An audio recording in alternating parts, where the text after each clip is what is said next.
क्योंकि परमात्मा जानते थे इस भाव की दुर्लभता, और क्योंकि ये भाव बहुत दुर्लभ है, तो दुर्लभ व्यक्ति दुर्लभ वस्तु का उपयोग बहुत सोच समझ कर करता है, और शायद दुर्लभ लगे तभी सोच समझ कर करता है, क्योंकि जो चीज दुर्लभ नहीं लगती है ना, उसके प्रति हमारी जागृति हम देखते घट जाती है।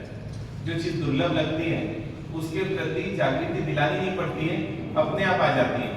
मतलब कोई व्यक्ति किसी चीज में लापरवाह है, इसका मतलब समझ लो कि उसको उस वस्तु का या उस व्यक्ति का महत्व नहीं है, क्योंकि जहां महत्व रहेगा वहां पर व्यक्ति की जागृति अपने आप ही बढ़ेगी। और इसलिए बार बार ये उपदेश दिया कि हे जीवो, एक बार इसकी दुर्लभता समझ जाओ, एक बार इसका महत्व समझ जाओ, तब तुमको ये पता चलेगा कि कितनी मेहनत से यहाँ तक पहुंचे।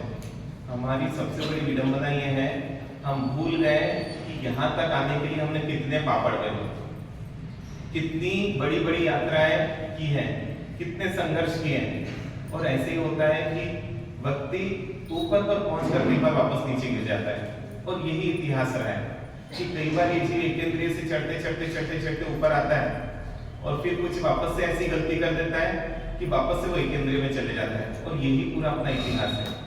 और इसलिए ये इतिहास कब हम बदल पाएंगे, जब हम जिनवानी को समझ पाएंगे। और जिनवानी पूरा ये बताती है कि जीवन जीने की कला क्या होनी चाहिए। और जिसको जीवन जीने की कला आ गई तो उसको ये नहीं समझाना पड़ता है कि संस्कार बहुत महत्वपूर्ण है, उसको ये नहीं समझाना पड़ता है ये संबंधी है जो हमें मोक्ष मार्ग में उपयोगी बनेंगे। क्यों? क्योंकि जहाँ पर उसको ये समझ में आ जाता है कि दुर्लभ है, वहां पर ये सब चीजें सब हो जाती है। तो हमको भी अब 2 दिन वापस से हम एक चिंतन लेकर चलते हैं कि जीवन हम सब जीना चाहते हैं, जीवन अच्छा जीना चाहते हैं, जीवन उत्कृष्ट जीना चाहते हैं, लेकिन हम ये समझ ही नहीं पाते हैं कि हमारे जीवन में इतनी उलझने कहाँ से आ जाती हैं, जीवन में इतनी उलझने क्यों आती हैं। क्योंकि जो व्यक्ति अपने साथ या आसपास वालों के साथ जीने की कला नहीं सीख पाता है, वो व्यक्ति हमेशा जीवन में उलझनों में उलझा रहता है। क्योंकि अपने संपर्क में आने वालों के साथ जिसने जीना सीख लिया, वो व्यक्ति सुकून और शांति से जी पाता है। हम भी यही देखें कि एक व्यक्ति के लिए जीवन है ना एक खेल है। क्यों खेल है? क्योंकि वो जानता है कि मेरे संपर्क में आने वालों के साथ मुझे कैसे जीना है, उनको कैसे टैकल करना है। और हम देखते हैं दूसरे के लिए ना ये जीवन ही कैसा हो जाता है, बहुत बड़ा संघर्ष हो जाता है। इतने टेंशन में दिखते, इतने टेंशन में दिखते हैं कि पूछो मत, जबकि उतना दुख नहीं है। लेकिन हाँ, जब रोटी बनानी नहीं आती है तो 2 फल के भी बहुत टेंशन देते हैं। और जब भोजन अच्छे से बनाना आता है तो पूरा भोजन बनाते हुए भी ना उसको बिल्कुल भी स्ट्रेस नहीं आता है। हमको भी थोड़ा सोचना है कि हमारे लिए ये जीवन लीला है या लड़ाई है। क्योंकि यदि जीवन लीला है तो हमको कभी दुख मिल ही नहीं सकता, और जीवन लड़ाई है तो हम कभी सुखी हो नहीं सकते। कृष्ण जी और कंस में यही तो अंतर था। दोनों के जीवन में घटनाएं आई, और ज्यादा जीवन में किसकी घटनाएं आई? तो कृष्ण जी के जीवन में देखते हैं कि बचपन से लेके, सोचिए, जन्मी जेल में हुआ और उसके बाद बचपन से लेके पूरे संघर्ष में। लेकिन हम देखते हैं उनको कोई भी संघर्ष उनको निराश नहीं कर पाया, हताश नहीं कर पाया, उनको दुखी नहीं कर पाया। क्यों? क्योंकि उनके लिए जीवन एक लीला थी। वही कंस को देखते हैं कि जीवन भर उसका पूरा संघर्ष में गए, और इसलिए मरते समय भी है ना उनको शांति और सुकून नहीं मिल पाया। और इसलिए सिर्फ है ना ज्यादा लोगों के साथ नहीं, ज्ञानी बोलते सिर्फ 4 लोगों के साथ व्यक्ति जीना सीख जाए, सिर्फ 4 लोगों के साथ, तो बोलते पूरा जीवन वो कर्मों को बहुत अल्पतम बांध कर भी जी सकता है। लेकिन अगर 4 लोगों के साथ जीना नहीं आए तो हम देखते हैं कि पूरा जीवन है ना उन 4 लोगों को लेकर ही वो तीव्र बांध देता है। भले ही हम 40 के संपर्क में आए, लेकिन हम देखते हैं कि हमारे पास वो सिर्फ 4 ही लोग हैं, 4 तरीके के लोग। और ये 4 तरीके के लोग को सीख जाए, मतलब कोई व्यक्ति है ना अगर अच्छा क्रिकेटर बनना चाहता है तो बस 8-10 तरीके की बॉलिंग होती है, और वो 8-10 तरीके की बॉलिंग में वो बैटिंग सीख जाए तो फिर सामने कोई भी खिलाड़ी आ जाए ना, उसके कैसा भी बॉलर आ जाए, उसको पता है ये 8 में से एक बॉलर होगा। और क्योंकि मैं 8 को खेलना जानता हूँ, इसलिए वो सामने खड़े रहने में घबराएगा नहीं, चाहे वो कैसे ही बॉलर रहे। और ऐसे ही हमारे जीवन में घबराहट क्यों है? क्योंकि बस हमने क्या किया, हमने कभी वो कला सीखने की कोशिश नहीं की। और वो 4 लोग कौन से बताएंगे कि आप देखो ना, तो सिर्फ 4 ही तरीके के लोग हमारे संपर्क में हैं। कुछ ऐसे लोग हैं जो हमसे ज्यादा ऊपर है, चाहे संपत्ति में ले लो, चाहे नाम में ले लो, चाहे किसी कला में ले लो, कोई हमसे ऊपर है। हमको देखना है कि इनके साथ हम कैसे जीते हैं। तो कुछ लोग हैं जो हमारे बराबरी के हैं, तो कुछ लोग हैं जो हमारे से नीचे हैं, तो कुछ लोग हैं जो हमारे विपरीत हैं। सिर्फ 4 तरीके के लोगों के साथ अगर जीना सीख जाए तो बोलते हैं कि जीवन में है ना कभी कोई दिक्कत ही नहीं आ पाए। लेकिन अभी हम देखें कि कैसे जीते हैं। हमारे ऊपर कोई है, हमसे कोई कला में ज्यादा अच्छा है, हमसे कोई संपन्नता में ज्यादा अच्छा है, यदि उसको देखकर हमको ईर्ष्या आती है तो हमारे लिए जीवन लड़ाई रहेगी, ये तो मान के ही चले। फिर भले कितनी कोशिश कर ले, कितने अपन सोचे कि मुझे शांति मिले, मैं ध्यान लगा लूं, मैं पूजा कर लूं, मैं सामायिक कर लूं, लेकिन उसका मन कहीं स्थिर ही नहीं हो पाएगा, चित्त कहीं टिक ही नहीं पाएगा। क्यों? क्योंकि वो अपने संपर्क में आने वाले जीवों के साथ जीना नहीं सीख पाए। और हम एक इंद्रिय के साथ तो क्या पंचेंद्रिय के साथ ही जीना नहीं सीख पाए, तो फिर एक इंद्रिय तो बहुत दूर की बात हो जाती है। तो हम देखते हैं कि हम इनके साथ कैसे जीते। एक बार थोड़ा सा कल्पना करें कि जब कोई हमसे ऊपर होता है, हमारे सामने उसकी तारीफ की जाती है। अगर मैं गायक हूँ, कोई मेरे से ज्यादा अच्छा गायक और उसकी तारीफ कर दे, कह रहे वो तो बहुत जबरदस्त है, तब हम देखें कि हमारे अंदर कौन से भाव जगते हैं। अगर ईर्ष्या के भाव जगते हैं तो हम देखते हैं कि ईर्ष्या की आग जो है ना आत्मा को जला देती है। और ये आग ऐसी है कि बोलते हैं कि एक पल के लिए भी चैन नहीं लेने देती। तो कुछ जीव ऐसे हैं जो हमारे समान वाले हैं, लेकिन हम समान वालों के साथ भी कैसे जी लेते हैं? उनसे भी कंपटीशन की भावना कर लेते हैं कि नहीं, मुझे तो इससे पीछे होना ही नहीं किसी भी मामले में। और इसलिए कई बार तो हम देखते हैं कि वो उस चक्कर में जीवन क्या कर लेता है, वो नर्क बना लेता है। क्योंकि उसने 1 करोड़ कमाया इसलिए मुझे 1 करोड़ कमाना है, क्योंकि मेरे बाजू वाला दुकान है ना 9 बजे खोलता है इसलिए मुझे 9:15 बजे खोलना है। अगर वो 10 बजे खोले ना माना साहब, तो मुझे 10 बजे खोलने में दिक्कत नहीं है। अब जो जीव इस तरीके से जिएगा, क्या लगता है वो कैसे सुकून और शांति को उपलब्ध कर पाएगा? तो कुछ जीव है ना हमसे नीचे हैं, लेकिन उन नीचे वाले जीवों के प्रति भी ना हमारे भीतर एक तिरस्कार के भाव होते हैं। हम देखिए करुणा के भाव है कि तिरस्कार के भाव। कोई हम तेज काम करते हैं, कोई धीरे धीरे काम करता है ना, चिढ़ आ जाती है उसको देखकर कि क्या इतने धीरे धीरे काम कर रहे हैं। ये चिढ़ क्या बता रही है? उसके प्रति एक तिरस्कार के भाव बता रही है। और हम देखेंगे कि जो भी हमसे किसी चीज में पीछे हैं ना, हमसे नीचे हैं, हम कुछ त्याग करते हैं और कोई दूसरा वो त्याग नहीं करता है, तो उसके प्रति एक तिरस्कार के भाव आ जाते हैं। तो बोलते कोई व्यक्ति जो विचारों में हमसे विपरीत है, हम पूरब बोलते तो पश्चिम बोलता है, पर ऐसे जीवों के प्रति हमारा कैसा भाव रहता है? चाहे वो आतंकवादी रहे, चाहे ऐसे कोई रहे, तो उनके प्रति हमारे भीतर है ना एक घृणा के भाव रहते हैं। क्योंकि जो हमारे विचारों से विपरीत है उसको तो हमें ना किसी भी मामले में सही मान ही नहीं सकते, और उसके प्रति घृणा के भाव चलते हैं। हमको भी सोचना है कि ये 4 छोड़कर कोई 5वां व्यक्ति हमारे जीवन में आया आज तक। और हम जो सबसे समझदार प्राणी के नाते सिर्फ 4 लोगों के साथ जीना सीख नहीं पाए। एक पहला तो कौन? जो आपसे ऐसे ऊपर है, और कोई ना कोई आपसे ऊपर रहेगा, ये तो मान के चले। तो उसके साथ क्या हमको जीना आ गया, हमको सोचने वाली बात है। तो कोई है जो अपने समान है, हम जितना करते हैं वो भी करते हैं, और उसके साथ भी यदि हमारी कंपटीशन की भावना, क्योंकि आज हम देखते हैं कंपटीशन की भावनाएं बहुत बढ़ गई, मतलब शत्रुता की भावना बढ़ गई। क्योंकि जहाँ शत्रुता है ना वही कंपटीशन। लेकिन आपको तो क्या लगता है हमारे साथ, जहाँ कंपटीशन है वही तो विकास है। क्योंकि हमने तो क्या मान लिया, अरे जो कंपटीशन कर जो विकास उपलब्धि होता है ना, वो कभी शांति तो दे ही नहीं सकता, ये तो मान के चले। क्योंकि जो दूसरों से अपने को तोलेगा वो व्यक्ति कभी भी सुकून नहीं पा पाएगा। हाँ, जो अपने को अपने से तोलेगा कि भाई पिछली बार मैंने 90 लाए थे तो इस बार 92 लाना है, जो स्वयं से प्रतिस्पर्धा करेगा वहां तो कोई दिक्कत नहीं है। लेकिन जो दूसरे से प्रतिस्पर्धा करेगा उसके जीवन में हताशा निराशा आएगी। तो तीसरे हम देखें कि हमसे जो धर्म नहीं करते हैं, जो हमसे जो नीचे हैं किसी भी मामले में, संपन्नता के मामले में, उनके प्रति हमारे तिरस्कार के भाव तो नहीं, क्योंकि मैं जैन हूं इसलिए ऊंचा हूं, क्योंकि वो फला फला जाति का इसलिए नीचा है, और इसलिए उनके व्यवहार में, हमारे व्यवहार में उसके प्रति तिरस्कार तो नहीं है। और तिरस्कार है तो हमको जीवों के साथ जीना नहीं आया, और जिसको जीवों के साथ जीना नहीं आया वो जीवन तो सही जी ही नहीं सकता, ये तो मान के चले।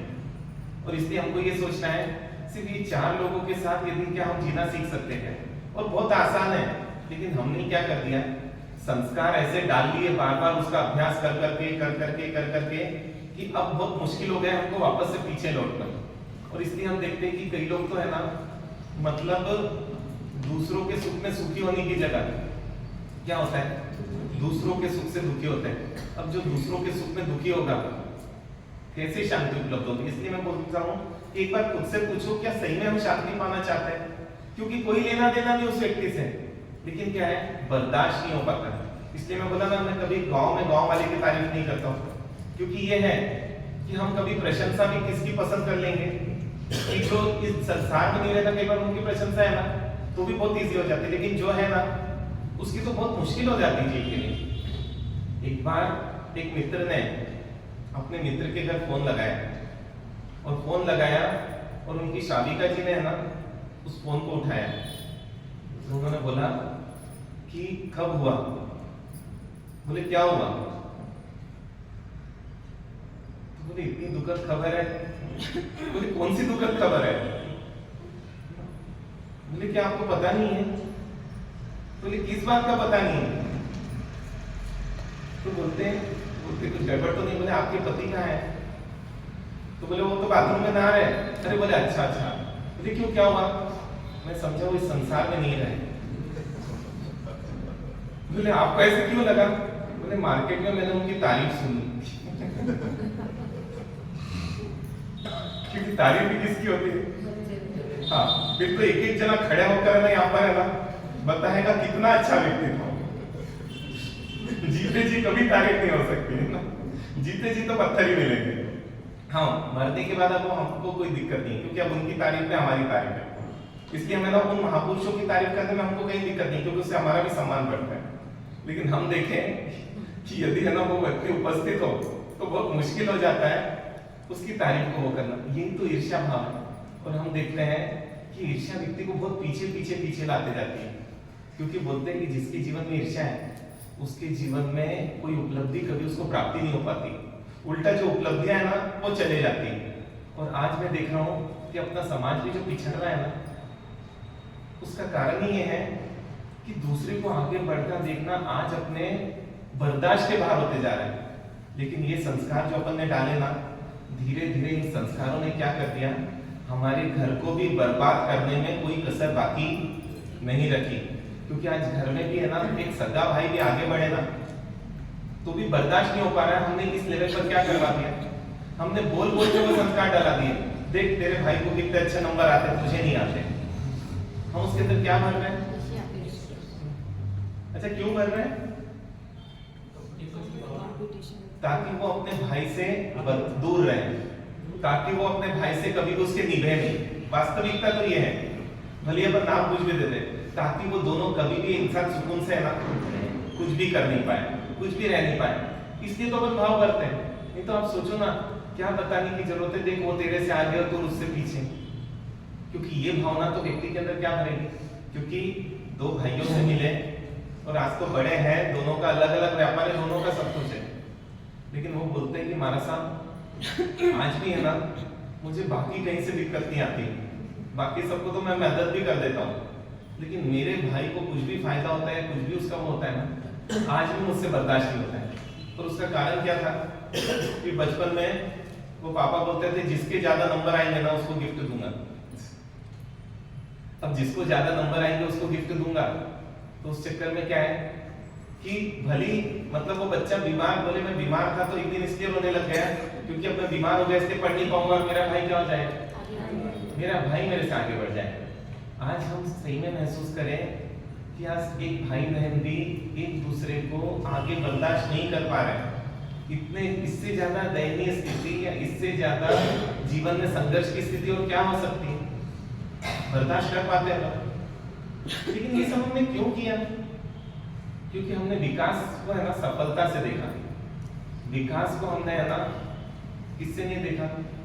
कि विकास को हमने संस्कारों से नहीं देखा कि हमारे लिए सफलता सब कुछ है, और जहाँ सफलता सब कुछ है तो सफलता के लिए तो क्या है, जो भी हद तक गिर सको गिर जाओ, अगर अपने भाई से भी कंपटीशन करनी पड़े ना तो कर डालो। और इसका नतीजा हम देखते कि ऐसा ऐसा होता है, जिस व्यक्ति ने ऊपर उठाया, एक बच्चे ने, हालांकि उसने आकर है ना मिच्छामी दुक्कड़म भी लिया और बोले महाराज सर क्या प्रायश्चित करूं मैं, क्योंकि मुझे लग रहा है कि मैंने गलत कर दिया।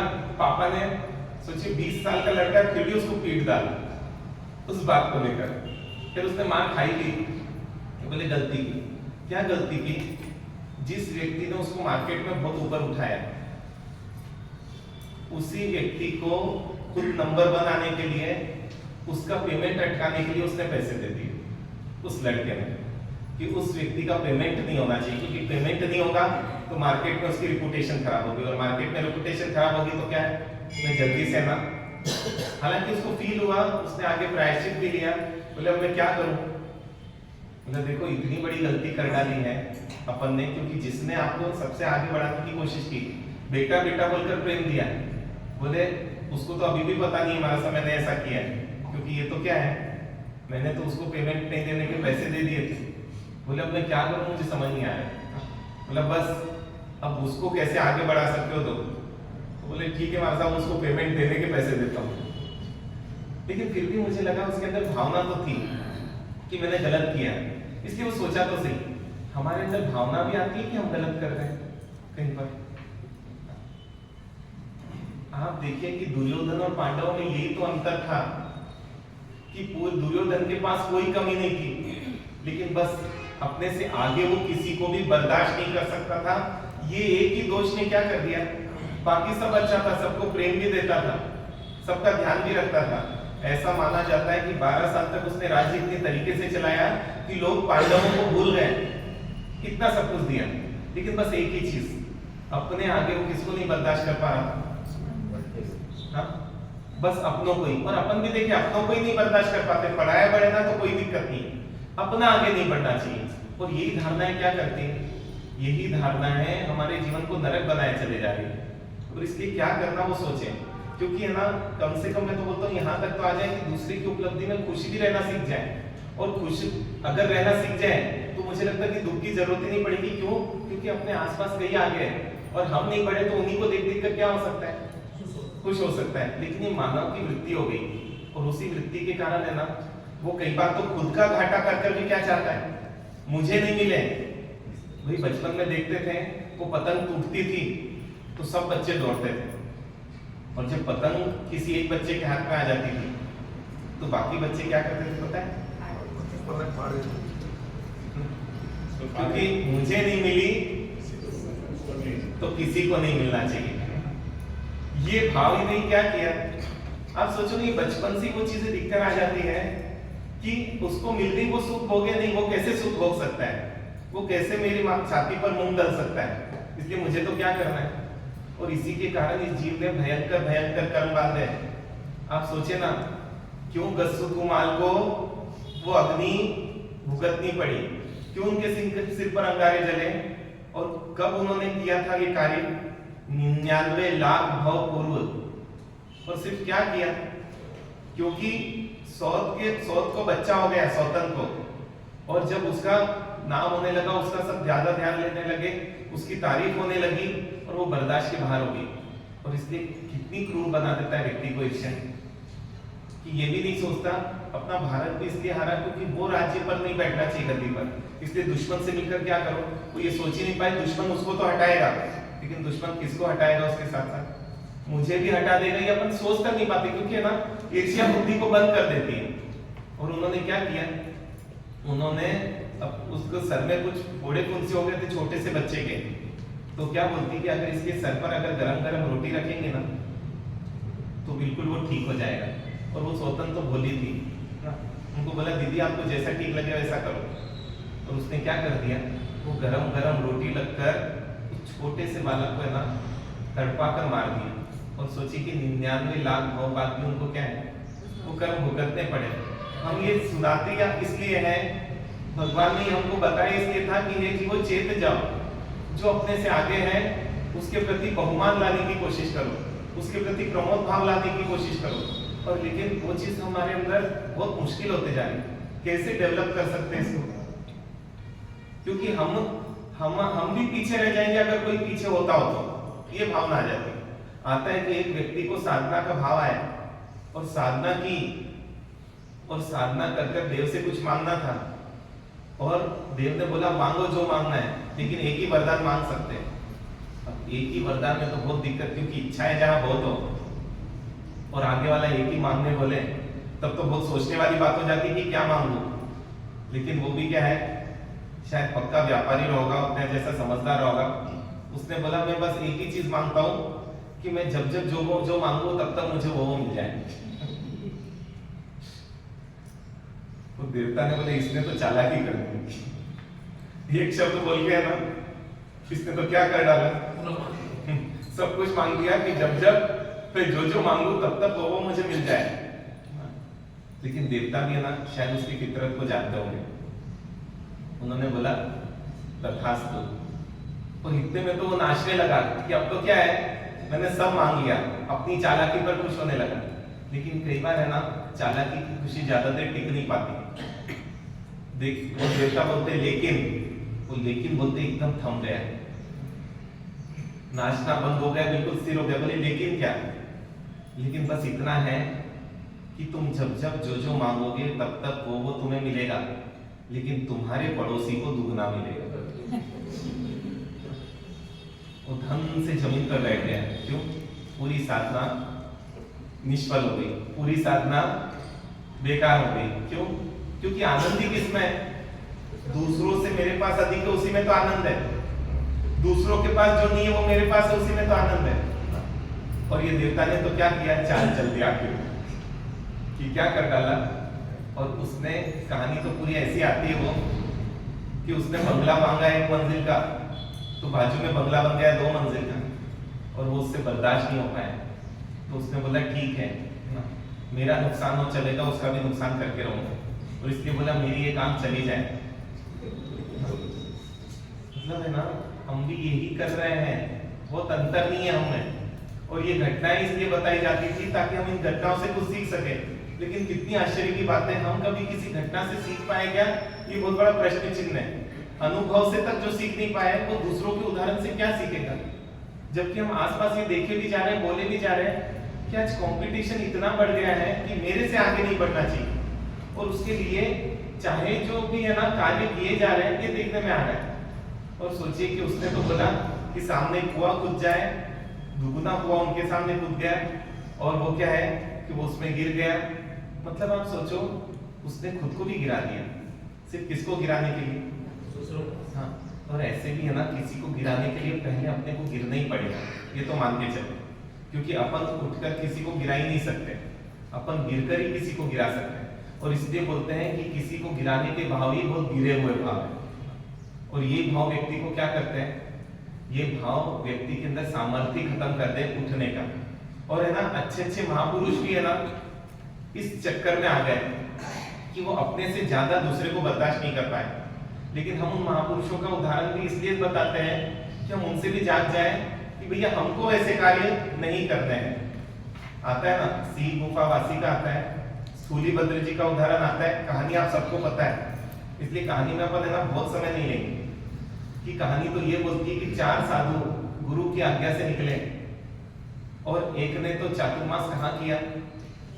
वो जो भयंकर शेर है, जो बब्बर शेर है, उसकी गुफा के सामने गुरु से आज्ञा मांगी चातुर्मास की, क्योंकि उनको पता था मेरे अंदर इतना प्रेम है, मेरे अंदर इतनी अहिंसा है कि वो शेर के अंदर भी अहिंसा प्रकट कर दूंगा। मैं उस जंगली जानवर को भी शांत करने की भी ताकत रखता हूँ। तभी तो इतना वो मांगा होगा, कोई आत्महत्या के लिए तो मांगा नहीं होगा। तो किसी ने बोला कि मैं कुएं की मुंडेर पर 4 महीने चातुर्मास करना चाहता हूँ। कितने अप्रमत्त वो साधु रहे होंगे कि कुएं की मुंडेर पर है ना खड़े हैं 4 महीने तक। तो किसी ने तो क्या मांगा कि जो सांप की बांबी है, गुरु भगवान मैं वहां पर चातुर्मास करना चाहता हूँ। तो स्थूलीभद्र जी ने ये बोला मैं उन कोशा वेश्या के यहाँ चातुर्मास करना चाहता हूँ। और चारों अपनी परीक्षा के लिए चातुर्मास मांग रहे थे, और चातुर्मास पूरा हुआ भी। और चातुर्मास जो भी जिसको उपसर्ग आने थे वो सब आए भी, लेकिन जब चातुर्मास पूरा हुआ और जब आए तो गुरु उठे और बोला आपने बहुत दुष्कर कार्य किया। फिर दूसरे शिष्य आए, उनको भी बोला आपने दुष्कर कार्य किया। तीसरे आए, उनको भी बोला आपने दुष्कर कार्य किया। लेकिन जब स्थूलीभद्र जी पे आए तो बोले आपने तो दुष्कर कार्य कर डाला, क्योंकि सबसे कठिन काम है कि भोगों के बीच में रहकर भी उतना निर्लिप्त रह जाना, और आपने वो काम कर दिया। और बोलते बस एक दुष्कर की जगह दो दुष्कर शब्द ने क्या कर दिए। हाँ, क्या मुझे भी क्या करना है। हाँ, कई बार मैं देखता हूँ व्यक्ति इसलिए उस चीज को कर रहा है क्योंकि मेरे में भी योग्यता ये जताने के लिए। और कई बार तो मैं देखता हूँ, और ये इसलिए बोल रहा हूँ क्योंकि हम बच्चों में आज ये चीज बहुत लेवल पर देख रहे हैं, और बहुत ही ज्यादा लेवल पर। एक बच्चा धार्मिक बहुत अच्छी आराधना कर रहा था और इतने सारे नियम लिख के ला गया, मां से मुझे ये भी नियम दे दो, ये भी नियम दे दो, ये भी नियम दे दो। तो लगा कि इतने सारे नियम ये ले रहा है, उसको एक दिन टाले, 2 दिन टाले। लेकिन उस दिन तो मैं बोला मम्मी से पूछ के आ जा, तो उसने माँ से भी पूछ के आ गया। 7वीं 8वीं 9वीं में 7वीं 8वीं में था शायद।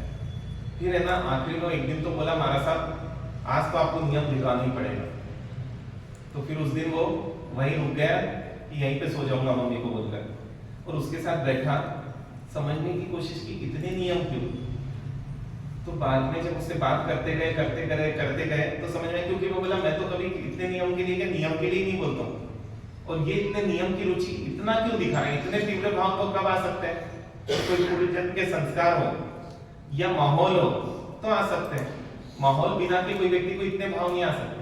लेकिन जब उससे पूरी चर्चा हुई तो ये समझ में आया कि उसका छोटा भाई है ना, मम्मी बार बार बोलती देख वो पढ़ाई कितनी अच्छी करता है, देख वो निकलता है तो पूरा काम करके आता है। तो उसको लगा मेरा भाई हर क्षेत्र में, भी तो कोई क्षेत्र में आगे रहूं, और मैं उससे पढ़ाई में आगे नहीं हो सकता, मैं उससे समझदारी में आगे नहीं हो सकता, लेकिन मैं उससे किसमें तो आगे हो सकता हूँ, ये तप नियम में तो आगे हो सकता हूँ। और इसलिए वो नियम ले रहा था। आप सोचो धर्म का आधार भी कई बार क्या बन जाता है, धर्म का आधार भी प्रतिस्पर्धा बन जाती है। और इसलिए हम तो क्या करते हैं चातुर्मास में ना, अगर परीक्षा लेते हैं तो ये तो क्लियर है कि परीक्षा का जो उत्तर पत्रिका वापस दे दी है, क्योंकि अगर उत्तर पत्रिका वापस दे दी तो कितने राग द्वेष बढ़ेंगे कि इसका कोई पार नहीं। ये तो मान के चले कि उसको ज्यादा कैसे आ गए। वो बोलते रहे भाई जी महाराज साहब को एक बार तो पता चल जाए सही उत्तर क्या है। बोला आप पता करके क्या करोगे, सिर्फ पता करोगे तो कशाई बढ़ेगी। तो उसको ज्यादा मिल गया। अरे कोरोना काल में तो यहाँ तक बोला कि सब खाली, तो इसने बोला एग्जाम ले लें। एग्जाम लिए तो जहाँ पेपर चेक हो रहे थे, एक का कमेंट किया आया कि वहां पर कैमरा लगना चाहिए कि बरोबर ये लोग चेक कर रहे हैं कि नहीं कर रहे। सोचिए ना, जब बड़े ऐसे तो बच्चों को हम क्या माने। हाँ? अच्छा, उस पेपर के नंबर से क्या मिल जाएगा आपको। हाँ? और खुशी ज्यादा कब होती है, मतलब आप कितनी आश्चर्य की बात है, अपनी फ्रेंड को भी ज्यादा नंबर आ जाए तो बर्दाश्त नहीं।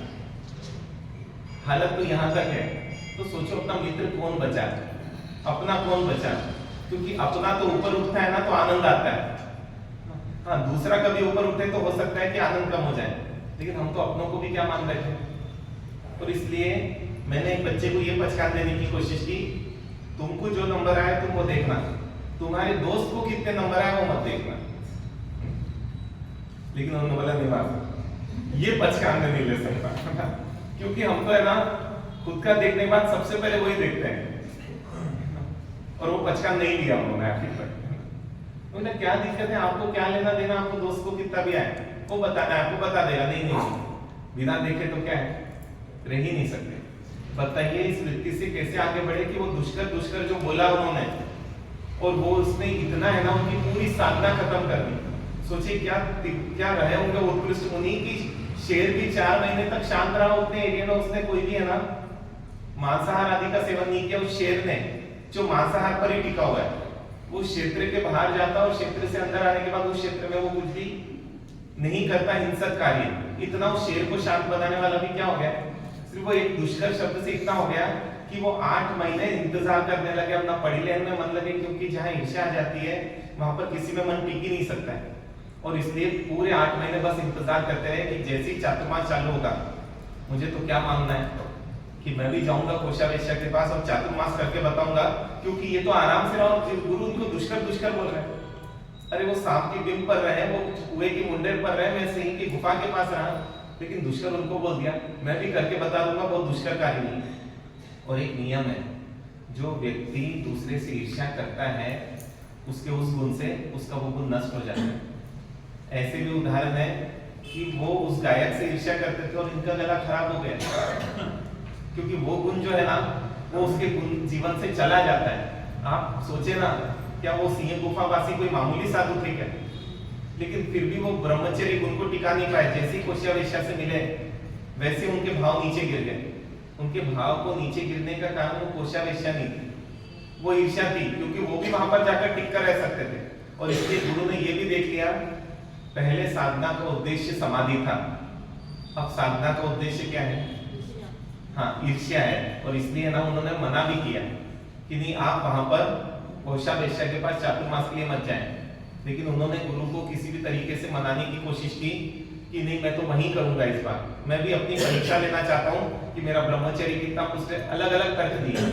और जब गुरु को लगा नहीं, अब ईर्ष्या ज्यादा इतनी बढ़ गई है कि ये शायद अब मेरी भी मानने राजी नहीं होंगे, तब गुरु मौन रहेगा। और मौन को ही सम्मति बोलकर वो क्या हो गए, वहां से निकल गए। और सोचिए ना, कितना कितना कितना, लेकिन वो तो किस्मत अच्छी थी और निर्मल जीव थे। इसलिए कोषावेश्या ने बोध देने के लिए बोला कि मुझे तो पैसा चाहिए। और बोले मेरे पास पैसा कहाँ से है?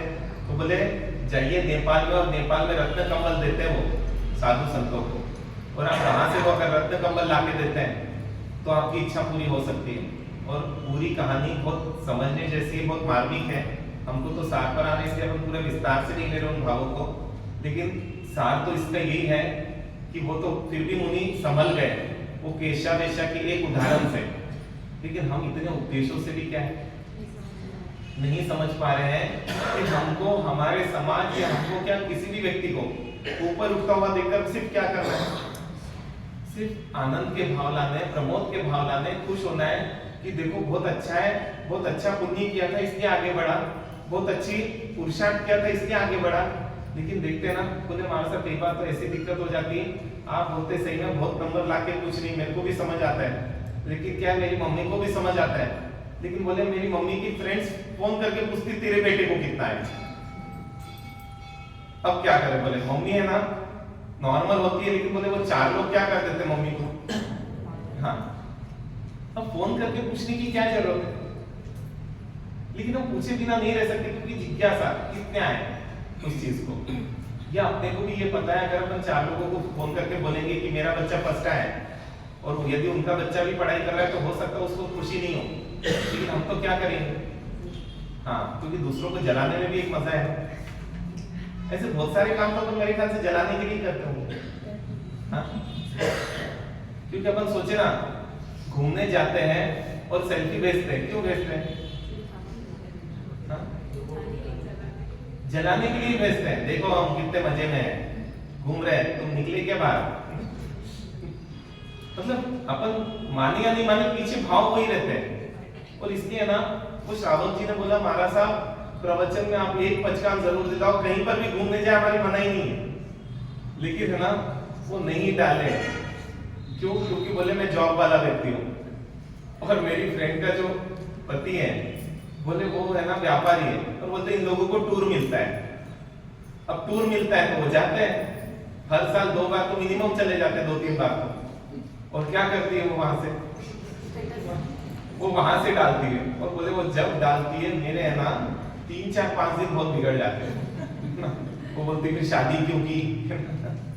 कि देखो वो इतने अच्छे से घूमने जा रहे हैं, अरे आप विदेश नहीं लेके जा सकते तो भारत में ही कहीं लेके चले जाओ। मतलब है ना, तो 3-4 दिन बहुत बिगड़ जाते हैं हमारे। कैसे समझाए समझ नहीं आता है। बोले वो सिर्फ देख उसकी उस फ्रेंड से ही दिक्कत है, बाकी किसी का है तो बहुत दिक्कत ही नहीं है।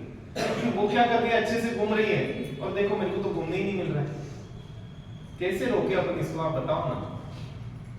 क्योंकि इतनी बढ़ गई है कि हम आज बच्चों को नहीं समझा पा रहे, क्योंकि बचपन से वो कंपटीशन है, मेरा भाई आगे है, मेरी बहन आगे है, तू बहुत शरारती है, वो बहुत अच्छा है, तू बहुत ऐसा करता है, वो बहुत ऐसा करता है। और लगभग ये शब्द बहुत कॉमन हो गए। सीख उससे। अच्छा, हमको भी कोई ऐसा बोले तो बुरा लगेगा कि नहीं लगेगा? हाँ, क्योंकि अभी अपनी दशा उतनी उत्कृष्ट नहीं है कि कोई बोले सीख उससे और हमको उसके प्रति बहुमान आ जाए, हम उसके जैसा सीखने के लिए राजी हो जाए। अभी नीचे गिरने के भाव ज्यादा हो जाते हैं। और कई बार तो मैं देखता हूँ कि एक गायक के सामने दूसरे गायक की तारीफ करे। अरे भैया, इतनी तो समझ होनी चाहिए, किसी एक गायक के सामने दूसरे गायक की तारीफ मत करो, क्योंकि अभी उसको पसंद नहीं आएगी। क्योंकि जितनी हम तारीफ करते जा रहे हैं वो अपने आप को क्या मानते जा रहे हैं। हाँ, इसलिए आप देखना, जो लोग मैं बहुत करते हैं ना, उनको अपने गुण से बहुत चिढ़ आती है। अच्छा, आपको चिढ़ क्यों आती है उनसे?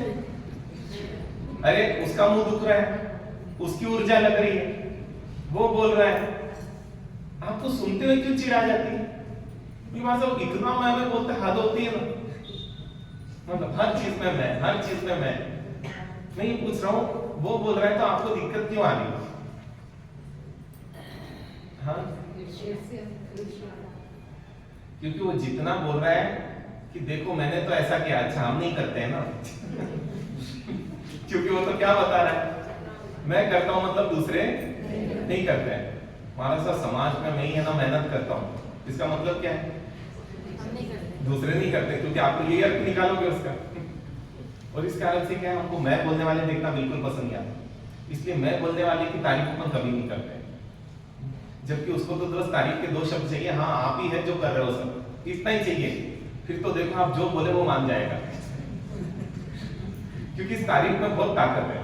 हमने देखी है, छोटे छोटे बच्चों को भी है ना, मतलब अपने प्रति गलत महारासा को बताए तो बिल्कुल बर्दाश्त नहीं होता है, और छोटे छोटे बच्चों को भी ना तारीफ इतनी पसंद है कि उनसे तारीफ करके उनसे बहुत कुछ करवाया जा सकता है, उन छोटे छोटे बच्चों से भी। एक जगह हम थे तो वहां पर है ना बच्चों का शिविर लिया, अब उसमें आ गई एक वो 2-2.5 साल की बच्ची, और आ गई, इतना परेशान किया कि वो क्लास ही नहीं हो पाई, क्योंकि क्या है कि कभी इसको छेड़, कभी उसको परेशान कर, कभी इसको दिक्कत दे, और आखिर में क्लास उस दिन प्रॉपर हुई नहीं, क्योंकि विचार ही नहीं बन पाए। तो मैंने उनके मम्मी को बोला, बस कृपया कर आप इसको कल मत भेजना, क्योंकि पूरी क्लास ही नहीं हो पाई कल। तो उनके मम्मी बोला, हमारा समय ठीक है, कल इसको नहीं भेजूंगा, मेरे को भी पता ही है ना, मतलब शांति से बैठती नहीं और दूसरों को बहुत परेशान करती है।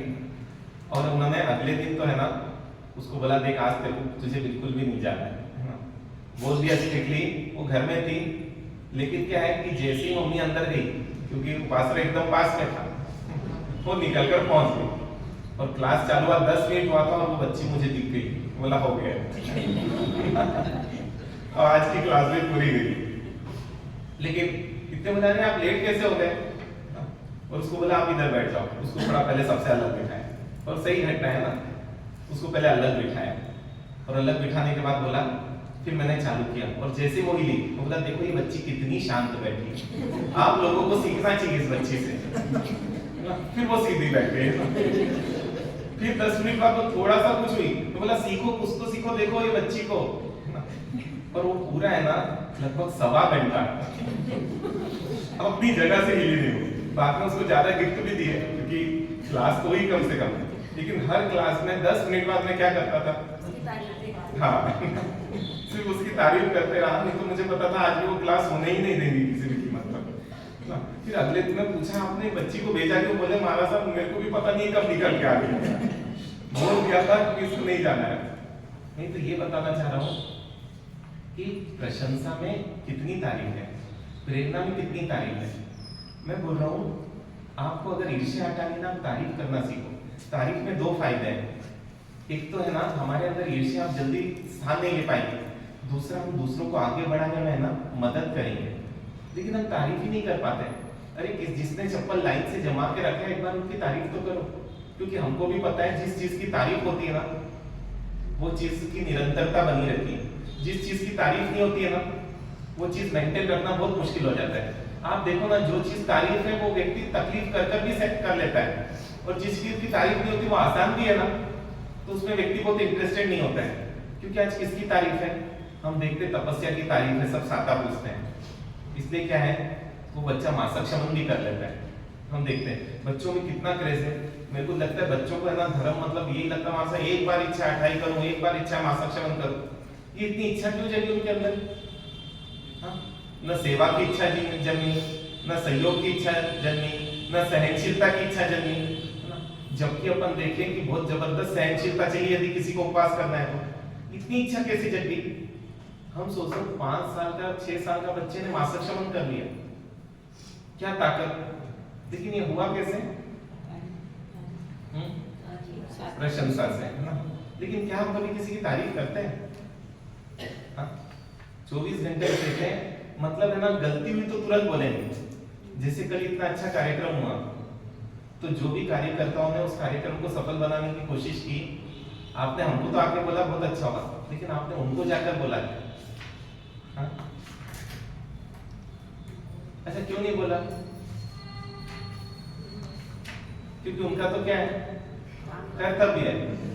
हाँ, उसमें भी क्या है, जो चीज नहीं हुई वो अपन बोल देंगे। मैं बोल रहा हूँ कि हम थोड़ा सा पलट सकते हैं, क्योंकि देखिए चर्चाएं तो चलती रहेगी, लेकिन कम से कम एक व्यक्ति के साथ, 4 में से एक व्यक्ति के साथ जीना सीख जाओ ना, तो भी कम से कम आप है ना 25% तो शांति से जी लोगे, और चारों के साथ जी लो तो 100% हो जाएगा। लेकिन पहले तो क्या कर लो, 25% आ जाओ, कुछ नहीं लगता है। कोई भी कुछ अच्छा कर रहा है, हमको क्या करना, उसकी प्रशंसा करनी है, बस इतना से तो करना है। और अपने यहाँ तो बोला अनुमोदना में जबरदस्त पुण्य है। जो कार्यकर्ता ने इतनी मेहनत कर पुण्य बांधा, वो आप सिर्फ क्या कर सकते हो, एक अनुमोदना से उतना पुण्य से बांध ले सकते हो। ये आप लोगों को क्यों समझाया था पता है ना, लेकिन मेरे ख्याल से आप लोगों को इस बात पे बिल्कुल विश्वास नहीं है। अच्छा, आप पुण्य नहीं बांधना चाहते, क्योंकि पुण्य भी है ना सोने की बेड़ी है, और क्या है, बेड़ी तो बेड़ी है, इसलिए हमको तो क्या करना, नहीं बांधना है ना पुण्य। हाँ, क्योंकि जैन धर्म तो क्या बोलता है, जैसे पाप लोहे की बेड़ी है वैसे पुण्य क्या है, हाँ, इसलिए पुण्य भी आगे का बोलो ना आप लोग पूरा। इसलिए हम अनुमोदना नहीं करते। कई लोग बोलते मानसा इसलिए नहीं करते कि चढ़ नहीं जाए। मतलब कितने शुभ चिंतक हो आप, और कितने चिंतक हो कि इसलिए नहीं करते ताकि क्या है, उसको अहंकार नहीं आ जाए। मतलब उसके अहंकार की पूरी चिंता है, और अपनी बिल्कुल चिंता ही नहीं है। इसलिए मैं बोल रहा हूँ कहीं से आप लोगों को चालू करना पड़ेगा, क्योंकि शास्त्रों में यहाँ बताया गया है, आज जो अपने गुण नष्ट हुए ना, मतलब यहाँ ये बोला गया है, पहले तो जिस गुण से ईर्ष्या होगी वो गुण आप में कभी उत्पन्न नहीं होगा, ये बता दिया गया शास्त्र में। और बोले अगर वो गुण है भी तो बोले वो गुण नष्ट हो जाएगा, क्योंकि सीन गुफावासी का इसलिए क्या हुआ था, वो गुण नष्ट हो गया था। मतलब बहुत जबरदस्त क्षमता थी उनमें, हो सकता है स्थूली बद्र जी से भी ज्यादा क्षमता है ना उनमें रही होगी, क्योंकि इतने निर्लिप्त, इतने शांत व्यक्ति थे। लेकिन बस वो ईर्ष्या ने क्या किया, उस पूरे गुण को, और देखो उस पर्टिकुलर गुण को ही नष्ट किया।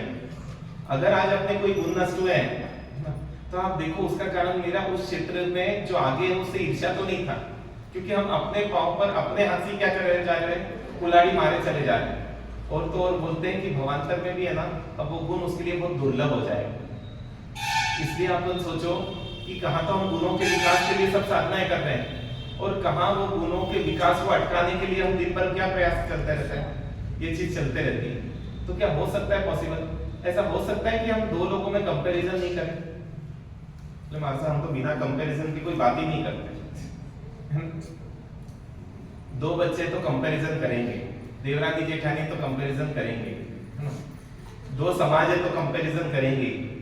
हम बिना कंपैरिजन के दिन भर में कितना बोलते हैं, हाँ? कैसे रोकेंगे अपन इसको? हाँ? तो करें, रोज एक तारीफ की माला फेरेंगे। हाँ? नहीं, मतलब हमको रोज 108 बार क्या करना है, तारीफ करना है, क्योंकि देखा तारीफ में इतनी ताकत है कि पूछो मत। हम लोग खैरागढ़ के बिहार में थे, और क्या हुआ, हमारे साथ एक व्हील चेयर थी। तो क्या हुआ, एक बच्चा आया, और वो वहां पदम जी डाकलिया है, उनको है ना वो व्हील चेयर पकड़े हुए थे। मतलब हम चला रहे थे, वो बोले नहीं मास्टर मुझे दीजिए, उन्होंने व्हील चेयर पकड़ी। तो जब उन्होंने व्हील चेयर पकड़ के चला रहे थे, तो बच्चा आया, बोला अंकल मैं चला लूंगा, आप मुझे दे दीजिए। तो उन्होंने उसको दिया, और उसको दिया, और उसकी इतनी तारीफ की, बोले मास्टर क्या बच्चा है, बोले नहीं अंकल आप मुझे दे दीजिए, आप महाराजा के साथ चलिए, मैं आगे लेके चले जाऊंगा। 25 बार पूरे बिहार में ना उस बच्चे की तारीफ की। अब अगले दिन आया, सबसे पहले वो बच्चा नीचे, क्योंकि उसकी इतनी तारीफ कर दी कि क्या बच्चा है, बोले मैं पूछा भी उसको, भैया तेरे को दिक्कत हो तो मैं चला रहा था, नहीं अंकल कोई दिक्कत नहीं, क्या जबरदस्त है महाराज, बस तारीफ करते गए। और ये हमने देखा उनके अंदर ये वाली कला जो रही, उसके कारण उनके बहुत सारे काम निकल जाते।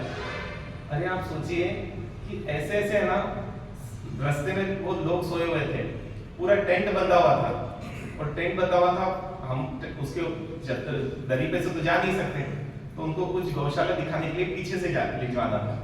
वहां पर वो रात भर काम किए थे तो सो गए थे। तो इतने सबको उठाया, और जैसे ही वो उठे बोले महाराज साहब देखिए इन्होंने एक रात में पूरी अपनी नींद खराब कर दी है ना ये टेंट वाला। उनकी इतनी तारीफ कर दी कि वो गुस्सा कहाँ से आ रहा है व्यक्ति को। और फिर क्या बोलते, देखो आप लोगों का भी क्या पुण्य, सुबह सुबह आपको साधु के दर्शन हो गए। मतलब दोनों तरीके से इतना वो कर दिया, और रास्ता भी हो गया और यहाँ से निकल भी गए। मुझे वही लगता है। और आप देखो तारीफ करने वाला सबको प्रिय भी लगता है। ये आश्चर्य की बात है, अपने को सब पता है, चालू कब से करेंगे अपन? क्या आज से हो सकता है कि निकले हम दिन भर में 108 तो बहुत ज्यादा हो जाएगा मेरे ख्याल से, मुझे भी पता है आप लोगों के लिए, है ना? लेकिन कम से कम 10 तो मेरे ख्याल से दिन भर में इंसिडेंट हो सकते हैं कि है ना आप लोग तारीफ कर सको। और नहीं मिले तो किसी की अतीत की घटना को देख के कर लो, क्योंकि मैंने देखा कि तारीफ प्रशंसा है ना कि नजदीक लाती है और निंदा दूर फेंकती है। और क्या है, मैंने देखा कि ईर्ष्या से ही निंदा जन्मती है, क्योंकि हम निंदा उसी की करते हैं जिससे ईर्ष्या होती है। आप देखना पीठ पीछे निंदा किस किस की हो रही, देखना वो निंदा क्यों कर रहा है, आपको क्लियर हो जाएगा। अच्छा उसको ईर्ष्या है इसलिए वो क्या कर रहा है, निंदा किए चले जा रहा है। कि क्या महाराज साहब आप बोल रहे हैं कि बहुत अच्छा दान देता है, दूसरों को लूटता भी है, वो क्यों कर रहा है, क्योंकि वो खुद दान नहीं दे पाए, तो इसलिए क्या करें, उसकी लाइन छोटी करने के लिए उसकी निंदा होती है। इसलिए हमको निंदा भी हटानी है। और निंदा को तो क्या बोला गया, पीठ के मांस खाने के बराबर बोला गया। इसलिए ना सिर्फ 4 लोगों में से एक व्यक्ति के साथ जीना सीख जाए तो भी शायद 25%, तो मेरे ख्याल से आज अपन 25% सही जीने के लिए तो राजी हो जाएंगे। तो क्या बच का अनुभव, हाँ रोज 10 लोगों की प्रशंसा करनी। अभी आप मुंह पर नहीं कर सको ना, मन में करना। नहीं मेरे को पता है बहुत मुंह से निकलने में भी है ना, वो भाई ने बोला महाराज साहब दुष्कर है, सब दुष्कर। हाँ दुष्कर है, दुष्कर है। और कोई करे ना तो आप उनको बोलना आपने दुष्कर दुष्कर कार्य किया तो काम हो जाएगा। और सही में दुष्कर है। मैंने देख लिया, बोले महाराज साहब गले तक आया, लेकिन वो अब क्या बोले आज तक आदत ही नहीं बोलने की, तो बोल ही नहीं पाया आखिर में। बोलू सोचा, लेकिन वो वैसे ही रह गया, क्योंकि किसी के लिए उसकी तारीफ बहुत मुश्किल है। मैं पीछे एक बार कर भी लूं महाराज साहब, लेकिन सामने तो मेरे लिए बहुत दिक्कत है। दे दो बचका निकले। हाँ सिर्फ 4 लोगों में से एक व्यक्ति के साथ अभी जीना सीख रहे हैं। एक बॉल अपन है ना, एक बैटिंग सीख जाए, दे दो धारणा भी क्या करेंगे, अपन गिनती नहीं रखते, दिन भर में आप है ना प्रशंसा करने का प्रयास करना, क्योंकि दुष्कर